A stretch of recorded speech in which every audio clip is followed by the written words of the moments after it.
চলে এলাম বন্ধুরা আমার ছাদ বাগানে। তো আজকে বসানো হবে গাছ, আর যার জন্য এই যে ড্রামটাকে কাটা হয়েছে। আর ছোট নিচের জায়গাটার মধ্যে ফুলের গাছ, আর উপরে এই জায়গাটার মধ্যে ফলের গাছ। তো এটাকে ধুয়ে পরিষ্কার করে নিতে হবে। আর ছোট জায়গার মধ্যে কিন্তু ফুলের গাছ খুব সুন্দর হয়, কারণ ফুলের গাছের খুব বেশি জায়গার প্রয়োজন লাগে না। যে কোনো ছোটো টবের মধ্যে কিন্তু যত্ন করলেই কিন্তু ফুল পাওয়া যায়। আর আমার ছাদ বাগানের এই ঘন্টা জবাটা আমার ভীষণ পছন্দ। তো তোমাদের কোন কোন বন্ধুদের ঘন্টা জবা ফুল পছন্দ কমেন্ট করে জানিও। তো চলো বন্ধুরা, একটা বড় সমস্যা হয়ে গেছে, সেটাই আজকে তোমাদের সাথে শেয়ার করব। এই হলো আম গাছ। এই আম গাছটাতে এবছর একটাও আম হয়নি। এই আম গাছ আর ড্রাম সমেত কিন্তু আমার এক দাদা ভাই আমাদেরকে গিফট করেছিল।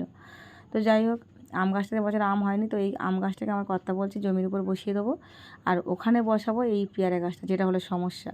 কারণ পেয়ারা গাছটার অবস্থা দেখো বন্ধুরা, পেয়ারা গাছটা ধীরে ধীরে বড় হয়ে গেছে।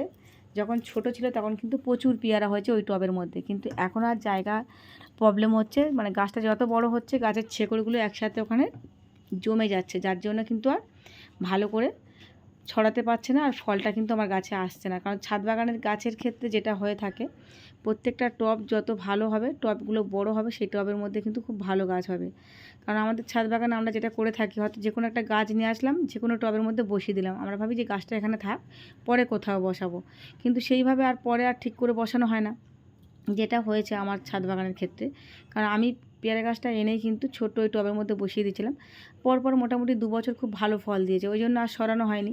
কিন্তু এখন গাছটা যত বড় হচ্ছে তত দেখছি সমস্যা হচ্ছে। এবছর গাছটা কেমন হয়ে গেছে দেখে আমার মনটা কেমন খারাপ হয়ে গেছে, তাই কর্তাকে বললাম। কিন্তু এদিকে আম গাছটাকেও কাটিং করে ছোটো করে নিতে হলো, নাহলে এটা নিয়ে যেতে পারবে না জমির উপর। আর এটাও খারাপ লাগছিলো, আম গাছটা তুলে দিচ্ছিলো। কী করব, কিছু করার নেই, কারণ এই গাছটাকে বাঁচাতে হলে ওই গাছটাকে নিয়ে জমির উপর বসাতে হবে। আর যেহেতু পেয়ারা গাছটা নিয়ে জমির উপর বসালে হবে না, কারণ পেয়ারা গাছটা সারা বছরই পেয়ারা হয়, আর আম গাছটা তো একটা সিজনে আম হয়। তো ওই জন্য ভাবলাম পেয়ারা গাছটা ড্রামের মধ্যে দিয়ে দিই। তো ওই যে আমার কর্তা এখন মাটিটাকে রেডি করছে।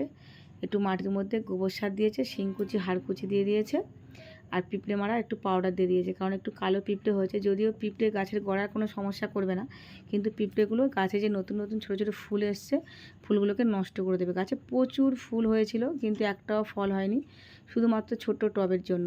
তো ওই জন্য টবটা যদি পাল্টে দেওয়া যায়, আমার মনে হয় যে তাহলে গাছে কিন্তু প্রচুর ফল হবে। তো আশা করছি, সেই আশাতে এখন টবটাকে পাল্টানো হচ্ছে। আমার ছেলে আর আমার কর্তা মিলে এখন দেখো গাছটাকে বের করছে। আর গাছের শেকড়গুলো একদম মানে কি পুরো একদম জড়িয়ে গেছে, একদম দেখো বন্ধুরা কতটা, পুরো একদম মানে অত বড় গাছের শেকড়গুলো একদম জড়িয়ে গেছে, যার জন্য গাছে কোনো রকম ফল দেখা যাচ্ছে না। তো যাই হোক, গাছটাকে সুন্দর যত্ন করে বসিয়ে দেওয়া হলো। তোমাদের কেমন লাগলো ভিডিওটা কমেন্ট করে জানিও বন্ধুরা।